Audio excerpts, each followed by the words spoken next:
Hello friends, எல்லோரும் எப்படி இருக்கிறீங்க? நல்லா இருக்கீங்களா? ஒரு ப்ளவுஸ் ஃபினிஷ் பண்ணதுக்கப்புறம் அதோட நெக்குக்கு வந்து கிராஸ் பட்டி கட் பண்ணி எப்படி தைக்கிறது அப்படிங்கிறத இந்த வீடியோவில் பார்ப்போம். இது மாதிரி கிராஸ் பக்கமாக மார்க் பண்ணிக்கோங்க. அதாவது நேர் பக்கமாக இல்லாமல் கிராஸ் பக்கமாக, அதாவது இழுக்கணும். நல்லா இழுத்து அப்போ தான் வந்து நம்ம தைக்கிறப்ப வளைவு கொடுக்கும். 1.25 அல்லது 1.5 இன்ச் அளவுக்கு இது போல் மார்க் பண்ணிக்கோங்க. ஒரு இதோட ஸ்கேலோட அகலம் வந்து 1.5 இன்ச் இருக்கும். அதனால் அந்த ஸ்கேல் அளவு வச்சு நான் கட் பண்ணிக்கிறேன். மார்க் பண்ணிவிட்டேன். இப்போதைக்கு நான் கட் பண்ண போகிறேன். நம்ம இது போல் நீட்டாக கட் பண்ணி எடுத்துக்கலாம். இது போல் வந்து கிராஸில் தைச்சாதான் நமக்கு அழகாக வந்து இந்த ரவுண்டு கழுத்து, எந்த கழுத்தாக இருந்தாலும் சரி வளைஞ்சு கொடுக்கும்.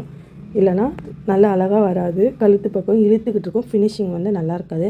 நம்ம ப்ளவுஸ் எல்லாம் முடிச்சுட்டு எல்லாம் ஜாயின் பண்ணிவிட்டு லாஸ்ட்டாக தான் இந்த கிராஸ் பட்டியை தைப்போம். நம்ம எவ்வளோ தான் வந்து கரெக்டாக எல்லாம் தைச்சாலும் இந்த கிராஸ் பட்டி சரியாக நம்ம தைக்கலை அப்படின்னா ப்ளவுஸ் வந்து நல்லாவே இருக்காது ஃபினிஷிங்கு. அதனால் இது போல் அழகாக மார்க் பண்ணிவிட்டு நல்லா இது போல் கரெக்டாக தைங்க.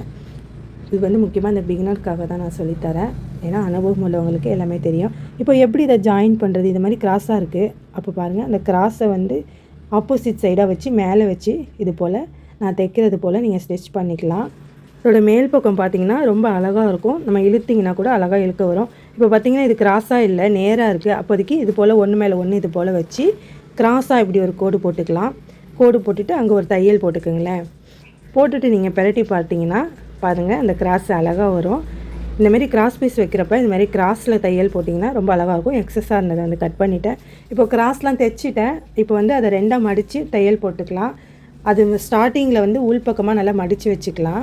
மடித்து வச்சுட்டு தைக்கலாம். இப்போ ரெண்டாக மடிச்சுட்டு நம்ம தையலுக்கு எந்த அளவுக்கு தேவையோ அந்த அளவுக்கு வச்சுட்டு நம்ம தைக்கலாம்.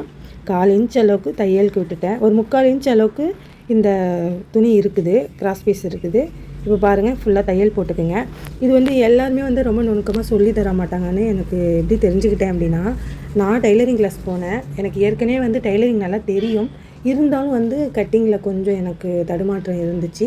இப்போ இல்லை, ஒரு 10 வருஷத்துக்கு முன்னாடி சொல்கிறேன். அப்போது நான் என்ன பண்ணேன்னா, எனக்கு தெரியும் டைலரிங்கு, அம்மாலாம் டைலர் தான், இருந்தாலும் நம்ம தைச்சி கற்றுக்கலாம், திரும்ப வெளியில் போய் தைச்சிக்கலாம், கற்றுக்கலாம் அப்படின்ட்டு நான் கற்றுக்கிறதுக்காக போனேன். அங்கே வந்து எனக்கு இது மாதிரி கிராஸ் பீஸை சொல்லித்தரலை. ஆக்சுவலாக நம்ம கிராஸ் பீஸ் சொல்லித்தரணும், ஆனால் அவங்க சொல்லித்தரவே இல்லை. நேர் கட்டிங் போட்டு ப்ளவுஸில் தைக்க சொன்னாங்க. ப்ளவுஸ் வளைஞ்சி கொடுக்கவே இல்லை, நீட்டாக ஃபினிஷிங்கே இல்லை. இப்போ பாருங்கள், இதை நான் முடிச்சுட்டேன். ப்ளவுஸோட மேல் பக்கத்தில் வச்சு இப்போது அந்த கிராஸ் பீஸை வச்சு நம்ம இது போல் ஸ்டிச் பண்ணிக்கலாம். இப்போ பாருங்கள், வளைஞ்சி கொடுக்குது, நல்லா வளைஞ்சி வரும். அதே போல் கிராஸ் பீஸ் நம்ம கட் பண்ணுறப்ப இது போல் ஸ்கேல் அளவு வச்சு ஒரே மாதிரி கட் பண்ணிக்கோங்க. அளவு வந்து சரியாக இல்லாமல் இருந்துச்சுன்னா கொஞ்சம் வந்து பிசுறு அதிகமாக இருக்கும். நம்ம நிறையா கட் பண்ணிக்கிட்டே இருக்கணும். பாருங்கள், இது போல் நீட்டாக ஸ்டிச் பண்ணிக்கோங்க. அந்த ப்ளவுஸோட நெக்கும் இந்த கிராஸ் பீஸ் துணியும் வச்சுட்டு அழகாக தையல் போட்டுக்கோங்க. ரொம்ப நீட்டாக பாருங்களேன், இந்த வளைவுலலாம் அழகாக திரும்புது பாருங்கள். இதுவே நம்ம நேர் கட்டிங் போட்டோம்னா இது போல் திரும்பாது. கிராஸ் பீஸ் போட்டதால் தான் இது போல் அழகாக திரும்புது, வளைஞ்சி கொடுக்குது பாருங்கள். ரொம்ப நீட்டாக வரும் ப்ளவுஸு. நம்ம வந்து ஒரு ப்ளவுஸ் தைக்கிறப்போ ரொம்ப முக்கியமான விஷயம், ஃபினிஷிங் ரொம்ப அழகாக இருக்கணும், நீட்டாக இருக்கணும். அதாவது வந்து நீட்டாக இல்லாமல் சுருக்கமாகவோ பிசுறாவோ அது மாதிரி இல்லாமல் நல்லா நீட்டாக தைச்சி கொடுக்கணும். என்னோடய ப்ளவுஸ் எப்பயுமே வந்து ஃபினிஷிங் சூப்பராக இருக்கும், நீட்டாக இருக்கும் அப்படின்ட்டு என்னோடய கஸ்டமர்ஸ் சொல்லுவாங்க. அதே போல் புதுசாக தைக்கிற எல்லாருமே சரி, நம்ம ஃபினிஷிங் வந்து கரெக்டாக இருக்கணும், நீட்டாக இருக்கா ப்ளவுஸ் அப்படிங்கிறத பாருங்கள். இப்போ பாருங்கள், இது முடிஞ்சிருச்சு. அந்த கீழ் பக்கமாக இப்படி மடித்து நம்ம தைச்சிக்கலாம்.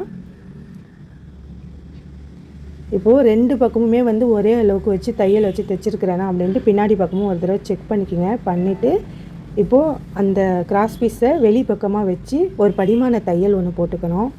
இப்படி போட்டுக்கிட்டால் நம்ம மடக்கி அடிக்கிறப்ப நல்லாயிருக்கும், நீட்டாக இருக்கும். இது போல் படிமான தையல் போட்டுக்குங்க.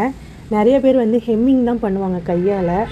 அதாவது பழைய காலத்தாலலாம், அதாவது 80s 90s உள்ள எல்லாருமே வந்து ஹெம்மிங் தான் பண்ணுறாங்க. இப்போவும் வந்து நிறைய பேர் ஹெம்மிங் தான் பண்ணுறாங்க. சில பேர் என்ன சொல்கிறாங்கன்னா, ஹெம்மிங் பண்ணுறப்ப நம்ம துவச்சி அந்த ஹெம்மிங் நூலெல்லாம் எழுத்துக்குது, அதனால் நீங்கள் மிஷின் தையலே போட்டுருங்க அப்படின்னும் சொல்கிறாங்க. ஆனால் இப்போல்லாம் யாரும் டைலர்ஸ்லாம் வந்து ஹெம்மிங் பண்ணுறதே இல்லை மேக்ஸிமம். இது போல் வந்து ரிக்வெஸ்ட்டாக எனக்கு ஹெம்மிங் தான் வேணும் அப்படின்னு கேட்குறாங்க பார்த்தீங்களா, அவங்களுக்காக ஒண்டி தான் வந்து ஹெம்மிங் பண்ணுவாங்க. மற்றபடி இது போல் மிஷின் தையல் தான் போட்டுருவாங்க. இதுவும் நல்லா நீட்டாக அழகாக தைச்சிட்டா சேம் கலரில் நூல்கண்டு கொடுத்து நம்ம தைச்சிட்டோன்னா அது ரொம்பவே நல்லாயிருக்கும். பாருங்கள், இந்த மாதிரி இப்போ நம்ம வந்து இந்த பிசுறு எதுவும் இல்லாமல் இருக்கா அப்படின்னு பார்த்து அதை நம்ம கட் பண்ணிக்கலாம். கட் பண்ணிவிட்டு வெளிப்பக்கமாக வச்சு போட்ட படிமான தையல் அப்படியே உள்பக்கமாக இப்போ வந்து உள்பக்கம் தையல் போட்டிருக்கிற இந்த ராங் சைடாக வச்சு நம்ம இப்போ உள்பக்கமாக மடித்து தைக்கிறோம். இது போல் நம்ம தைச்சிக்கலாம். தையல் வந்து நல்லா நேராக இருக்கணும். கோணமண்ணெல்லாம் போனால் வந்து நல்லா இருக்காது. நல்லா நேராக இருக்கணும். இந்த இப்போ நம்ம போடுற தையலில் தான் வந்து நம்ம கை தையல் போடுவோம், ஹெம்மிங் போடுவோம். ஆனால் இப்போ உள்ள கஸ்டமர் நிறையா பேர் வந்து ஹெம்மிங் வேணாம் அப்படின்னு சொல்லிடுறதால இப்போ இது போல் நம்ம தைக்கிறது மேக்ஸிமம் இப்போ ஹெம்மிங் வந்து ஒரு 75% ஹெம்மிங் கிடையாது. மிஷின் தையல் தான் வந்து எல்லாருமே போட்டுக்கிறாங்க.